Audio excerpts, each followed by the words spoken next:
Alhamdulillah wassalatu wassalamu ala Rasulillah wa ala alihi wa sahbihi wa man wala. Kita buka Quran surat Al-An'am ayat 41. A'udzu billahi minasy syaithanir rajim.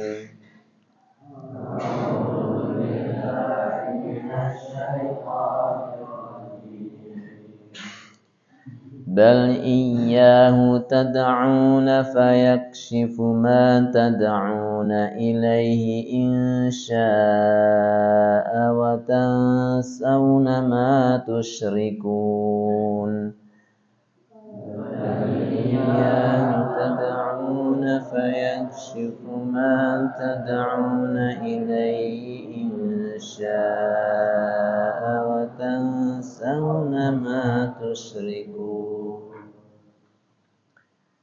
Tidak, tetapi hanya Dialah yang kamu seru, maka Dia menghilangkan bahaya yang karenanya kamu berdoa kepadanya jika Dia menghendaki, dan kamu tinggalkan sembahan-sesembahan yang kamu sekutukan dengan Allah. Ikhwati wa akhwati rahimani wa rahimakumullah. Ayat ini menyambung ayat sebelumnya saat Nabi Muhammad sallallahu alaihi wasallam diperintahkan Allah Subhanahu wa taala untuk bertanya kepada orang-orang kafir. Apa pendapat orang-orang kafir itu tatkala datang azab Allah kepada mereka atau tatkala hari kiamat telah datang? Apa mereka masih akan memohon, meminta kepada selain Allah? Maka kemudian di dalam ayat ini Allah menjawab pertanyaan yang Dia lontarkan kepada orang-orang kafir itu sendiri dengan jawaban bal iyyahu tad'un. Tidak, sekali-kali tidak mungkin, tidak bisa orang-orang kafir itu bermohon kepada selain Allah. Mereka hanya bisa memohon kepada Allah Subhanahu wa taala.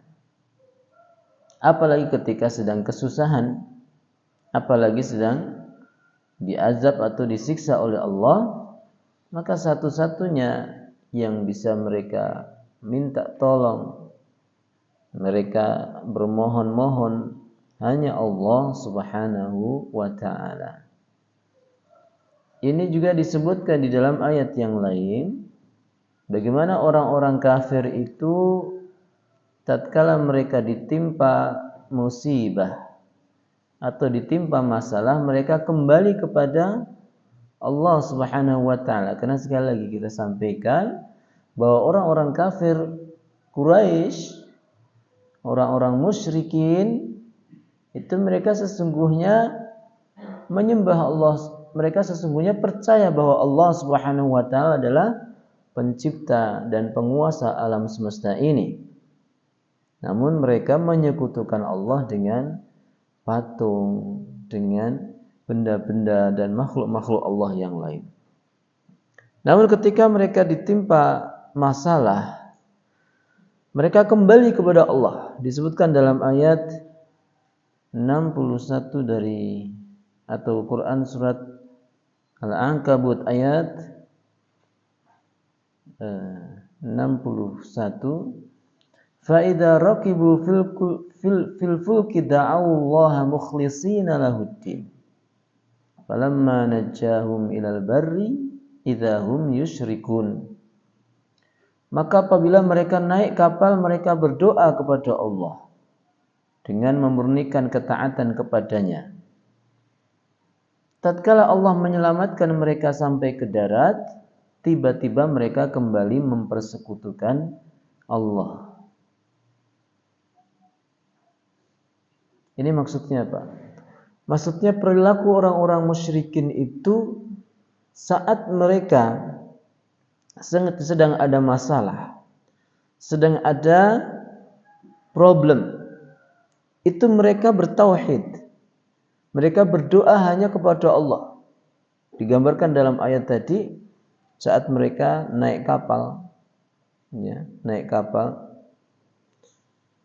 Kalau orang sudah naik kapal itu ya benar-benar hanya bisa pasrah. Kalau zaman sekarang mungkin naik pesawat, ya. Betapa banyak orang naik pesawat, mereka berdoa kepada Allah padahal sebelum naik pesawat jarang berdoa. Nah, orang kafir Quraisy Mekah itu kalau naik kapal mereka bertauhid kembali kepada Allah Subhanahu wa taala, berdoa hanya kepada Allah Subhanahu wa taala. Ketika dihantam ombak, ketika kapalnya sedang oleng, mereka begitu serius dalam berdoa kepada Allah Subhanahu wa taala, meninggalkan semua sesembahan mereka. Pokoknya lupa namanya Lata, Uzza, Hubal, segala sesembahan selain Allah mereka lupakan. Mereka fokus beribadah kepada Allah. Tapi ketika kapal ini sampai daratan, Allah selamatkan mereka. Idzahum yusyrikun. Mereka kembali melakukan kesyirikan. Maka banyak para ulama mengatakan musyrikin di zaman Nabi Muhammad sallallahu alaihi wasallam dibanding dengan musyrikin di zaman sekarang itu lebih baik di zaman Nabi.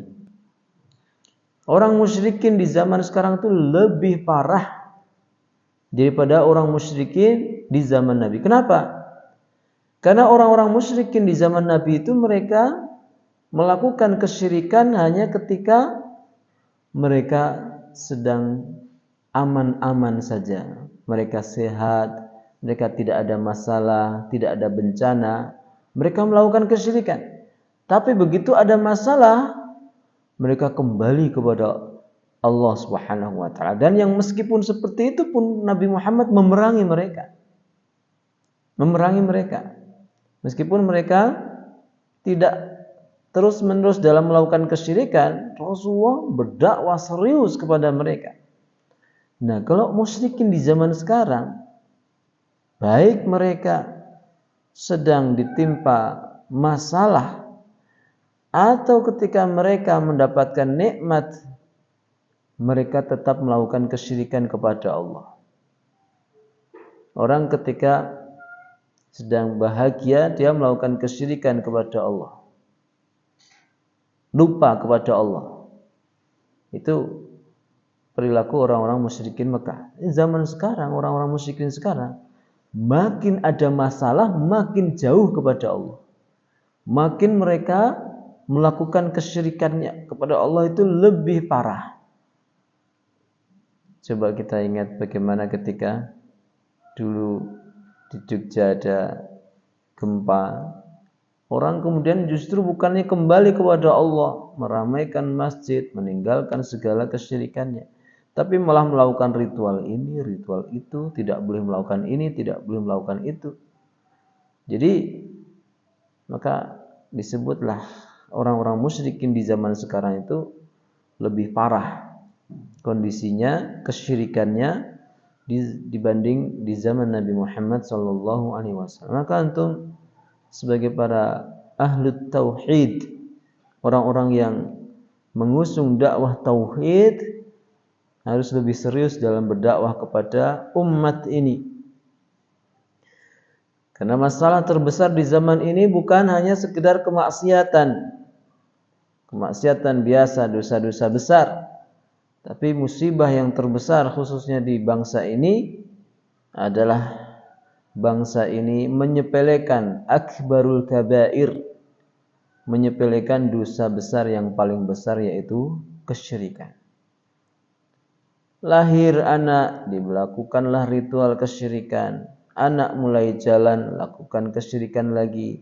Anak mulai masuk sekolah, kesyirikan lagi. Mau nikah, ritual di tengah masyarakat kita, yang mana ritual itu tidak dituntunkan Nabi Muhammad sallallahu alaihi wasallam, dilakukan. Orang tidak melaksanakan sholat seakan seperti hal yang biasa. Sementara kalau ada orang tidak melakukan ritual-ritual yang diajarkan oleh nenek moyang, itu seakan mereka punya ajaran yang sesat. Ya, ketika ada orang yang kembali kepada Al-Quran dan Sunnah melalui pemahaman para salaful ummah, dianggap sesat, dianggap keliru, dianggap menyimpang dari agama ini. Sementara orang yang menghidup-hidupkan ajaran nenek moyang yang sebenarnya mereka beragama lain, justru mereka lah seakan-akan orang yang paling islami, orang yang paling sama dengan ajarannya Nabi Muhammad. Ini musibah di zaman sekarang. Ketika diingatkan supaya tidak melakukan kesyirikan, marah, justru memfitnah, justru mereka menolak dengan dalil. Mengerikan kan zaman sekarang. Diingatkan supaya tidak melakukan kesyirikan, mereka justru menolaknya dengan dalil, dengan Al-Quran dan Sunnah. Kadang seperti itu. Ini kadang misalnya ketika ada orang melakukan pernikahan, dia letakkan sesajen di perempatan, sesajen di bawah pohon besar atau di bawah batu besar. Ketika dia mau ada masalah, misalnya ada kena penyakit atau sedang sakit, datang ke kuburan, melakukan ritual-ritual tertentu di kuburan. Bahkan tidak jarang didapati ada beberapa orang muslim, gak sedikit di zaman sekarang, datang ke gereja, ngambil air di gereja. Itu fakta di Jogja ini. Ada beberapa gereja yang tua di Jogja ini, yang di tengah gereja itu ada mata air. Orang-orang pada mengambil air dari tempat itu, dianggapnya itu adalah air keramat. Bukan hanya orang-orang non, tapi orang-orang Islam. Ibu-ibu berjilbab, bapak-bapak memakai peci, mereka masuk gereja hanya untuk mengambil air yang dianggapnya itu adalah air keramat yang bisa menyembuhkan. Masalah ikhwan, masalah benar yang di zaman sekarang, dan mereka menganggap itu sesuatu yang boleh, sesuatu yang disyariatkan, sesuatu yang dituntunkan. Dan jika diingatkan, mereka justru menuduh kita orang-orang yang memiliki ajaran yang sesat. Wal'iyadzubillah. Maka disebutkan di dalam ayat ini bahwa orang-orang musyrikin di Mekah itu mereka melakukan kesyirikan hanya tatkala ada masalah. Tapi ketika mereka diberikan ketika mereka mendapatkan masalah, mereka bertauhid kepada Allah. Tapi ketika mereka dalam keadaan aman, diberikan nikmat yang banyak oleh Allah Subhanahu wa taala, mereka kembali melakukan kesyirikan. Maka ini sebenarnya adalah sesuai dengan fitrahnya manusia, bahwa semua manusia itu percaya kepada Allah yang Maha Esa, penguasa alam semesta ini.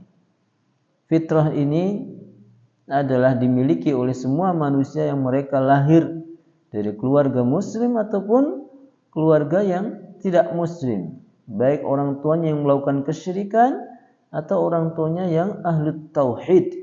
Semua manusia memiliki fitrah, yaitu keimanan sejak lahirnya. Rasulullah bersabda dalam hadis, "Ma min mauludin illa yuladu 'alal fitrah, fa abawahu yuhawwidanihi aw yunassiranihi aw yumajjisanihi." Tidak ada seorang anak yang lahir kecuali lahir dalam keadaan fitrah. Apa itu maksudnya fitrah? Yaitu bertauhid kepada Allah. Bertauhid. Seorang bayi yang lahir itu tidak ada yang melakukan kesyirikan, tidak ada seseorang itu membawa dosa yang dilakukan oleh orang tuanya atau dilakukan oleh nenek moyangnya. Tapi semua bayi lahir dalam keadaan beriman, dalam keadaan mengakui bahwa Allah Subhanahu wa taala adalah Rabb dia. Karena disebutkan bahwa manusia sebelum lahir di dunia ini mereka dijanji dan berjanji kepada Allah untuk bertauhid.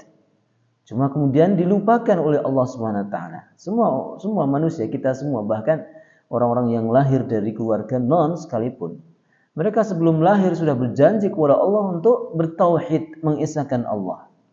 Namun begitu lahir, fa abawahu yuhawwidanihi, bapaknya atau orang tuanya yang mengyahudikan dia atau menjadikan dia Yahudi, au yunassiranihi, atau menjadikan dia Nasrani, au yumajjisani, atau menjadikan dia Majusi. Maka sekali lagi bahwa kita harus banyak berterima kasih kepada orang tua kita yang memberikan pendidikan baik, yaitu berupa keimanan yang mengarahkan kita tetap di atas fitrah kita, yaitu bertauhid kepada Allah SWT. Doakan orang tua antum, doakan ibu antum, doakan guru-guru antum yang mengajari antum tentang pentingnya tauhid dan mengajari antum tentang bahayanya syirik.